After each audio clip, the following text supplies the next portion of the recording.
Bismillahirrahmanirrahim. Assalamualaikum warahmatullahi wabarakatuh. Pada kali ini saya akan menjelaskan dan mendemonstrasikan suatu aplikasi untuk menghitung volume sebuah tabung. Baik, kita langsung saja pada demonstrasi aplikasinya. Ini adalah aplikasinya, kita coba isikan data-datanya. Misal kita punya jari-jari 5 dan tingginya itu 15. Dan ketika kita klik hitung volume, dia akan menampilkan hasil dan pembahasan singkatnya. Selanjutnya saya akan uji validation-nya. Ketika jari-jari tidak diisi, dia akan menampilkan nilai jari-jari tidak boleh kosong. Sama halnya dengan tinggi, saya menggunakan validation. Ketika kosong, dia akan menampilkan nilai tinggi tidak boleh kosong. Selanjutnya, saya akan merotasi HP-nya. Apakah datanya akan tetap tersimpan meskipun sudah dirotasi? Ternyata datanya tetap tersimpan ya, data dan pembahasannya tetap ada karena pada aplikasi ini saya sudah menggunakan onSave instance state sehingga data yang sudah ada sebelumnya meskipun sudah dirotasi akan tetap muncul datanya. Nah, mungkin demonstrasi aplikasi cukup sekian. Kita akan lanjut kepada pembahasan source code yang digunakan pada aplikasi ini. Kita mulai dari activity underscore main.xml. Di sini saya menggunakan scroll view agar pada aplikasinya kita bisa meng-scroll. Lalu pada linear layout orientasinya saya gunakan vertikal karena semua komponennya itu ke bawah, tidak ada yang ke samping saya gunakannya. Di sini ada text view untuk judul halaman. Yang ini kalkulator volume tabung. Di sini saya sisipkan image juga. Image-nya ada di res, drawable, dan gambar tabung.png. Lalu di sini ada text view untuk label jari-jari dan edit text ini untuk user menginputkan jari-jarinya. Text view di sini untuk label tinggi dan edit text di sini untuk user menginputkan nilai tingginya. Dan di sini ada button agar user bisa mengklik hitung volume buttonnya. Text view di sini untuk menampilkan hasilnya yang ini. Lalu text view di sini untuk menampilkan pembahasannya di bawah. Mungkin cukup sekian untuk pembahasan activity main.xml secara singkat. Nah, strings.xml di sini adalah string-string yang ditampilkan pada mobile apps yang saya kumpulkan dalam satu file di sini agar memudahkan maintenance-nya. Sama halnya dengan dimensions.xml, di sini juga saya kumpulkan dalam satu file agar memudahkan ketika mengatur suatu marginnya, horizontal maupun vertikal. Nah, selanjutnya kita masuk ke main activity.java. Package-nya saya namakan com.mobileprogramming.volume tabung. Di sini saya juga mengimport beberapa library, dan ini adalah class main activity yang mengextend app compete activity dan mengimplement view.onClickListener.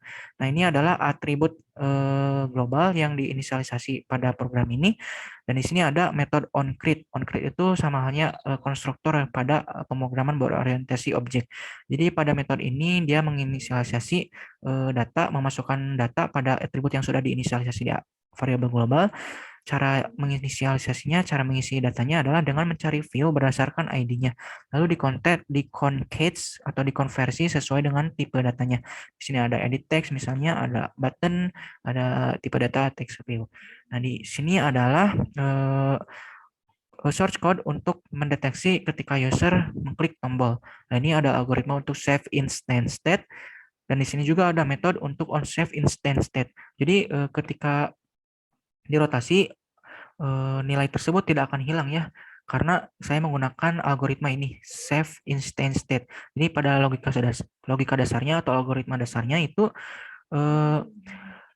nilai yang sudah ada akan disimpan kepada memori terlebih dahulu, dan ketika user merotasi layarnya, data tersebut akan hilang tetapi masih ada di dalam memori sehingga datanya akan ditampilkan lagi dengan mengambil data dari memori. Nah, itu untuk algoritma konsepnya. Selanjutnya pada metode onClick adalah respon aksi untuk ketika user mengklik suatu tombol ya. Yang di sini kita masuk metode onClick yang akan dicek dulu get ID-nya apakah sama dengan ID buttonnya. Dan di sini EDT radius DT height itu didetek dari inputan user ya. Jadi EDT radius itu adalah inputan jari-jari yang diinputkan oleh user. Height juga inputan tinggi dari user. Dia akan ambil teksnya dan dikoncat kepada string dan lalu di trim. Trim itu untuk menghapus spasi depan maupun belakang. Lalu di sini ada algoritma validation-nya. Di sini dicek apakah radius itu kosong. Jika kosong, maka akan menampilkan set error ini. Sama dengan height, apakah height itu kosong, dia akan menampilkan set error jika kosong. Dan jika tidak kosong, dia akan masuk ke logic di sini. Ini logic perhitungan operasi aritmetikanya ya. Jadi radius dan height itu akan di-concate atau dikonversi ke double dulu agar tidak bulatkannya ketika perhitungannya. Dan di sini ada pi, dalam matematika pi itu 3,14. Ini adalah operasi aritmetikanya. Rumus volume tabung adalah pi kali r kuadrat kali t. Lalu hasilnya akan dimasukkan ke variabel volume tabung bertipe data double.